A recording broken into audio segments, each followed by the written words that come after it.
ఎట్లున్నారు అందరూ మంచిగా ఉన్నారులే. నేనైతే మస్తుగా ఉన్నానులా. ఇయ్యల్ల మన కీస్ పిట్ట ముచ్చట్లల్లా మంచి మంచి ముచ్చట్లు పట్టుకొని వచ్చిన. మరి ఇంకెందుకు ఆలస్యం, మొదలు హెడ్లైన్ చూడాలి కదా. పాండ్రి ఆపాలనట మన ప్రాజెక్టులు, లేఖలు రాస్తుండట చంద్రాలు. శాతబడి మాట తీయలేదట మహేష్ అన్న, అన్నోళ్ళ చదువు అయింది సున్నా. ఉరుకులాడుతుండ్రు కాంగ్రెస్ వాళ్ళు, ఏం తెస్తారా అని చూస్తుర్రు జనాలు. మళ్ళా బీఆర్ఎస్ లకేనా దానం సారు, ఇట్లనే ఉందట పార్టీ మారినోళ్ళ తీరు. వాయమ్మని ఎంత ప్రేమ ఎంత ప్రేమ. చంద్రాల్ సార్కు తెలంగాణ మీద ఎంత ప్రేమ ఉన్నదోల్లా.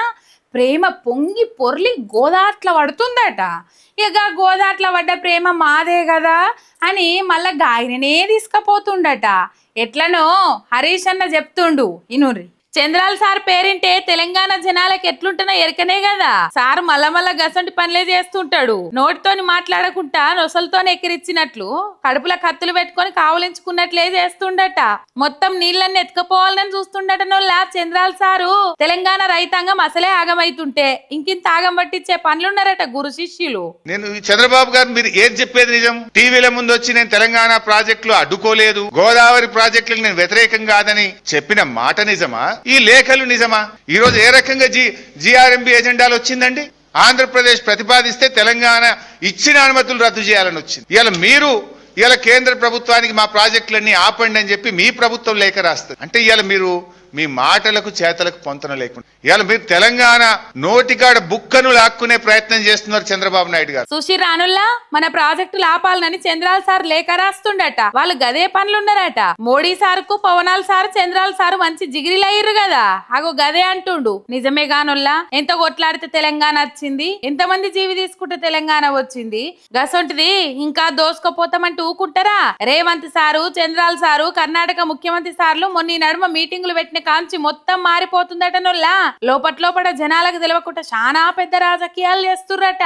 ముగ్గురు ముఖ్యమంత్రులు కర్ణాటకలో కలిసిన తర్వాత సమ్మక్క సాగర్ ప్రాజెక్ట్ ను ఆంధ్రప్రదేశ్ వదులుకోమన్నదని, దానికి మన రాష్ట్ర ప్రభుత్వం ఒప్పుకున్నది అనేటువంటి వార్తలు మీడియాలో వస్తాయి. దీనికి రేవంత్ రెడ్డి సమాధానం చెప్పాలి. మీ ముగ్గురు ముఖ్యమంత్రుల మీటింగ్ లో సమ్మక్క సాగర్ కు 47 టీఎంసీల నీటి వాటాను, మన రాష్ట్ర వాటాను వదులుకోవడానికి మీరు ఒప్పుకున్నారా?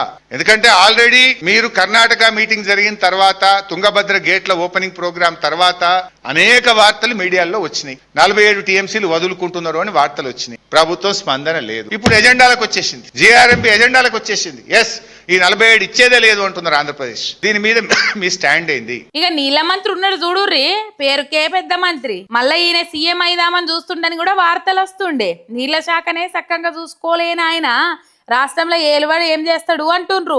ఆయన ఇంటామే కోదాడ నియోజకవర్గానికి, ఆయన నియోజకవర్గం హుజూర్ నగర్ దిక్కు కూడా పోతాయట. ఇక నీళ్లు దోపిడీ జరుగుతున్నా ఏం మాట్లాడతలేడట. ఇరిగేషన్ శాఖ మంత్రి ఉత్తమ్ కుమార్ రెడ్డి నియోజకవర్గానికి కూడా ఈ నీళ్లు పోతాయి. సమ్మక్క సాగర్ నీళ్లు హుజూర్ నగర్, కోదాడ, సూర్యాపేట, తుంగతుర్తి ఆ నియోజకవర్గాలకు కూడా నీళ్లు వెళ్తాయి. నీళ్ల మంత్రి నియోజకవర్గానికే కిందికి నీళ్లు వస్తుంటే మరి పట్టి ఉంటుందా? పట్టి లేదా? మీకు will you respond or not? How it? అది ఎట్లా వస్తుంది ఎజెండాలో? బీఆర్ఎస్ అనుమతి తెచ్చినాక అది ఇప్పుడు అనుమతులు ఇవ్వద్దని రద్దు చేయాలని ఎజెండాలకు వస్తే నీళ్ల మంత్రి ఏం చేస్తుండు? మరి ముఖ్యమంత్రి నువ్వు లోపల ఏమైనా ఒప్పుకున్నావా? ఒప్పుకోలేదా? ఎక్కడి నుంచి ఇది ఎజెండాలు వచ్చింది? ఈ లీకులేంది? ఈ వార్తల మీద ప్రభుత్వం క్లారిటీ ఇవ్వాలి. సమ్మక్క సాగర్ అనుమతులు సాధించాలి. ఈ ఎజెండా రద్దు కావాలి. ఫస్ట్ ఆఫ్ ఆల్ మీది కామెంట్లు కాదోల్లా, పక్కా ప్రూఫ్స్ తో వచ్చిండు హరీష్ అన్న. మిషన్ భగీరథను సక్సెస్ చేసిన అన్నకు తెలివని నీళ్ల పంచాదులా ఇవన్నీ? సాప కింద నీళ్ల లెక్క జొర్రి మొత్తం తోడుకపోతామంటే నడవది అంటుండు. కేంద్రం మీ చేతుల్లో ఉందని కేంద్రాన్ని అడ్డం పెట్టుకొని ఇవాళ తెలంగాణ నోటి బుక్కను లాక్కుంటే ప్రయత్నం చేస్తున్నారు. ఊరుకో తెలంగాణ. ఇది పోరాటాలతో తెచ్చుకున్నాం. నీళ్ల కోసం ఆనాడు కేసీఆర్ గారి నాయకత్వంలో, జయశంకర్ గారి నేతృత్వంలో ఆ రోజు ఎంతో పోరాటం చేసి మేము తెలంగాణ తెచ్చుకున్నాం. నీళ్ళలో అన్యాయం జరిగితే తెలంగాణ ఊరుకోదు. వామ్మో, ఇన్నరా అనుల్లా, చంద్రాల్ సారు తెలంగాణ పార్టీ డెవలప్ చేద్దామని అనుకుంటుండు. తెలంగాణ తరపున మాట్లాడతాడు. పవనాల్ సార్ను ముందుగాల తోలిండు. అంతో ఇంతో తెలంగాణ సమస్యల మీద కూడా మాట్లాడతారు అనుకునేటోళ్ళు చూడాలి. అన్ని గప్ చూప్ సాంబార్ బుడ్డ అన్నట్లే చేయొస్తుర్రట మన నీళ్లను. అదిగో పులి అంటే ఇదిగో తోక అంటారని ఎరకనే కదా. కాంగ్రెస్ పార్టీల కథ చూస్తుంటే గట్లనే ఉన్నది. మరి ప్రతిపక్షం తరపున హరీష్ అన్న, కేటీఆర్ అన్న పొట్టు అరుచుకుంటారు కదా. ఇక చేసేది ఏమి లేక కొత్త ఉరుకులాట షాల్ చేసిర్రట. చూడుర్రి ఏం నడుస్తున్నదో.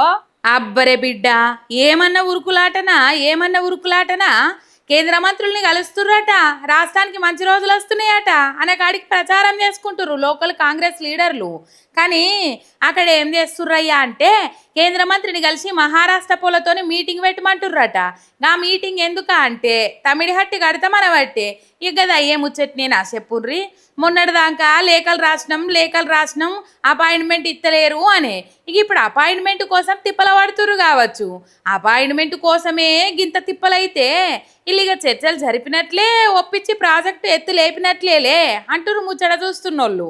ఆగో సీఎం రేవంత్ అన్న, ఉత్తమ్ సారు, తతిమ కాంగ్రెస్ లీడర్లంతా కలిసి ఢిల్లీలో బిజీ ఉన్నామని వీడియోలు పెట్టుకుంటారు.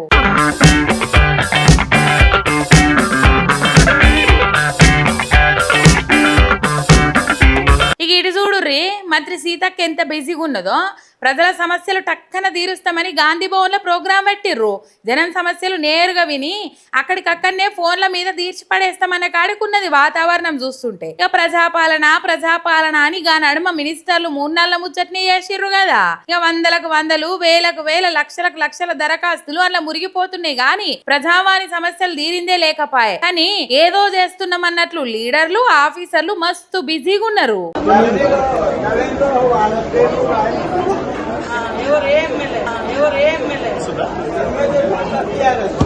కానీ రైతుల గోసలు గట్లనే ఉండే, యూరియా తిప్పలు అట్లనే ఉండే. ఫుడ్ పాయిజన్ తోని దినం దావకాన్లలో పడుతున్న బడి పిల్లలకు దిక్కు దిశ చూపెట్టినోళ్ళే లేకపాయే. ఏమో పోన్రి, కాంగ్రెస్ వాళ్ళకు నడుస్తుందట్లా. ఎన్నాళ్ళు నడుస్తుందో జనాలకే తెలవాలి. ఇక ఈ వారం దినాల తర్వాత రేవంత్ సార్ మీది మోటార్ ఎక్కి దేశాల మీదికి పోతాడట. అమెరికా, జర్మనీ అని చాలా దేశాల సుట్టేసుకొస్తాడట సారు. సుట్టేసుకొచ్చి పెట్టుబడులు తెచ్చి రాష్ట్రాన్ని ఉద్ధరిస్తాడంటుండ్రు. పాపం సారు బయట దేశాలకు పోయేటందుకు కూడా చాలా తిప్పలు ఉన్నాయోళ్ళ. ఓటుకు నోటు కేసు ఒకటి ఉండే కదా, దాంతోని పాస్పోర్ట్ కోసం తనలాట తప్పనే లేదు సార్కు. ఇక నేను ఎక్కడికి వారిపోను, ఎక్కడుంటా, ఏం చేస్తుంటా, మళ్ళీ ఎప్పుడు వస్తా, పాస్పోర్ట్ ను మళ్ళీ ఆఫీసర్లకు ఎప్పుడప్ప చెప్తా అని మొత్తం ముందే చెప్పుకొని ఒప్పించుకొని పోయే పరిస్థితులు ఉన్నాడు రేవంత్ సారు. ఏసొంటి సీఎం తెలంగాణ ఏలుబడి చేస్తుండో ఆలోచన చేస్తురు కావచ్చు జనాలు కూడా. ఏ ఎండకు ఆ గొడుగు పట్టాలి అంటారు, దీపం ఉన్నప్పుడే ఇల్లు చక్క పెట్టుకోవాలి అని కూడా అంటారు. కానల్లా ఇంకో మాట చెప్పన్నా, ఆరిపోయే దీపం చేతులుంటే భయం పుడుతుంది కదా, మళ్ళా చీకటి అవుతుందేమో అని వణుకుతూనే ఉంటుందా ఏ పానం. అవో గదే నడుస్తుందట 10 మంది ఎమ్మెల్యేల మనసులా. అసలు ఏమైతుందంటే వినుండ్రి. ఇక అంతేగానుల్లా దానం నాగేందర్ సారు బీఆర్ఎస్ లకు వచ్చినట్లేనా, గిదే నడుస్తుంది కదా బయట పంచాది. సారిగా కాంగ్రెస్ లో ఉండలేడు, బీఆర్ఎస్ లకు వస్తున్నట్లే అంటుండ్రు. ఈ నడుమ దానం సారు ఒక ఇంటర్వ్యూలో రేవంత్ సార్ దోలు తీసిండో లేదో గాని కేసీఆర్ సార్ ను మస్తు పొగిడిండు. ఒకనాడు ఇక కాంగ్రెస్ దే ఆవా అనుకున్న రోజుల్లో సార్ ఎట్లా మాట్లాడిండో అందరికి ఎరకనే కదా. మళ్ళా సార్ గొంతు మార్చిండు అనబట్టే ఇక రేవంత్ సార్ ఏలుబడి మీద కూడా గట్టిగానే అరుచుకున్నాడు. నా నియోజకవర్గంలో 10 కోట్లంటే 10 కోట్ల డెవలప్మెంట్ జరగకపోయా అని నారాజు అవుతున్నాడు. ఎంపీ అయింది లేదు, మంత్రి పదవి వచ్చింది లేదు, నమ్ముకున్న కార్యకర్తలకు కాంట్రాక్ట్లు ఇచ్చింది లేదు, ఓట్లేసిన జనాలకు 4 పనులు చేసి పెట్టింది లేకపాయ్. ఇక ఎందుకు కాంగ్రెస్ లకు వచ్చని రియలైజ్ అయినట్లే ఉన్నదట. ఈ పార్టీల చేరికై కట్టలు కట్టింది ఏమీ లేదు. మీదంగా మొన్నటిదాకా పదవి ఉంటదా, ఊసిపోతుందా అని పరిశాన్ ఒకటాయ అనుకుంటుండో ఏమో. జల్దినే బీఆర్ఎస్ లకు వచ్చే పని పెట్టుకుండు అంటుండ్రు.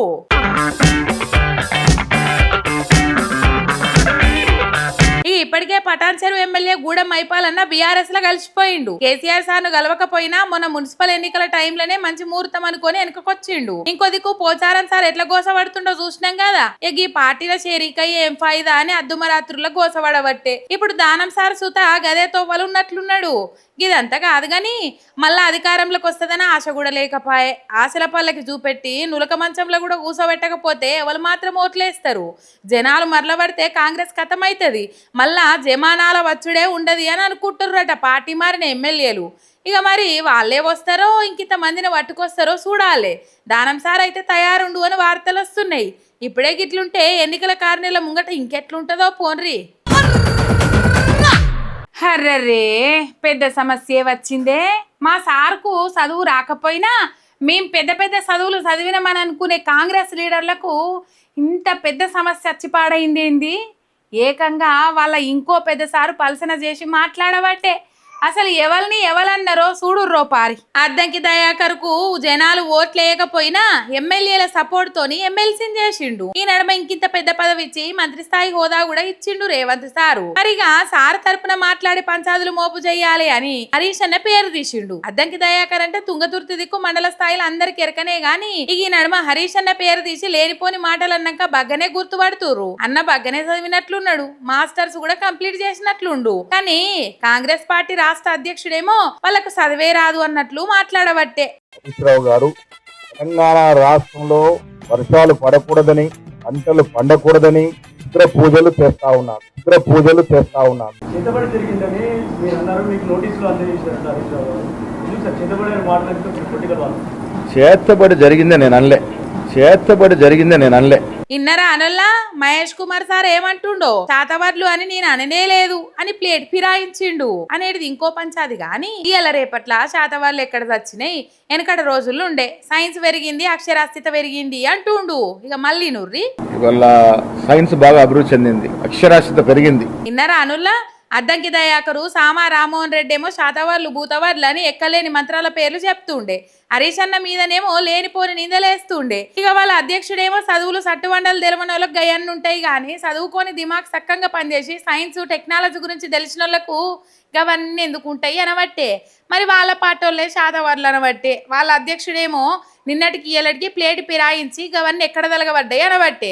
మరి ఇదంతా చూస్తుంటే హరీష్ అన్న పేరు తీసి ఫేమస్ కావాలనుకుంటుర్రా అనిపిస్తుంది అంటుర్రు ముచ్చట ఫాలో అవుతున్నోళ్ళు. శ్యామ రామ్మోహన్ రెడ్డి కూడా ఎవరికి తెలిసి చెప్పుర్రి, వార్డు మెంబర్కైనా గెలుస్తారా వీళ్ళిద్దరని జనాలంతా అంటనే ఉన్నారు. ఇప్పుడు ఈ పంచాయతీ మోపు చేసినాక వార్డు మెంబర్ కూడా పోటీ చేసుడు దండగా అన్నట్లే ఉన్నది. మళ్ళా చూడుర్రి కోర్టులో తెలుసుకుంటాం శాతవల్ల పంచాది అంటుండట దయాకర్ అన్న. ఓ అన్న కోర్టులేమో గాని కోర్టుల సంగతి వెనకసీరి గాని ముందుగా మీ అధ్యక్షుడిని ఒక మాట అడిగితే క్లారిటీ వచ్చేటట్టున్నది చూసుకో అన్న. ఇగో ఇవాళ ఇలాంటి కీసిపిట్ట ముచ్చట్లు ఎట్లున్నాయి, మస్తు ఉన్నాయిలే. మళ్ళీ వచ్చేటప్పుడు ఇసంటి ముచ్చట్లతోనే మీ ముంగటికి వస్తుంది మీరే. అంతవరకు మీరు చూస్తూనే ఉండండి మీ ఎంఆర్ మీడియా తెలంగాణ. చూస్తే ఒక్క సబ్స్క్రైబ్ చేసుకోండి. శనార్థి.